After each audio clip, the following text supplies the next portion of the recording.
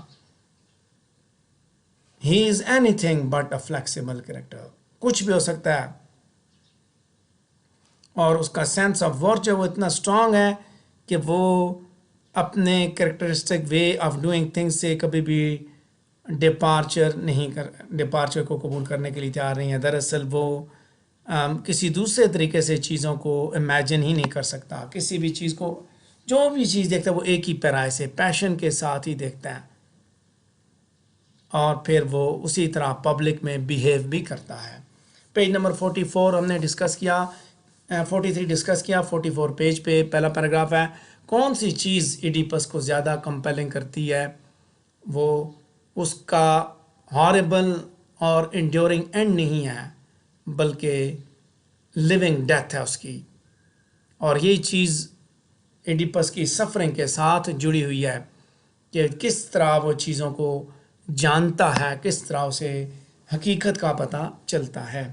Page number 44 پہ second paragraph دیکھیں گے کہ ہم یہ کہہ سکتے ہیں کہ ایڈیپس اس قابل ہے کہ وہ چیزوں کو یونیک انداز سے، مختلف انداز سے ڈیل کر رہا ہے، بہادری کے ساتھ، ایکسیلنٹلی انٹیلیجنٹلی. لیکن ٹریجڈی ہمیں یہ یاد دلاتی ہے کہ بیسٹ اور بریویسٹ لوگ بھی جو ہے نالج نہ ہونے کی وجہ سے تباہیوں کا شکار ہوئے.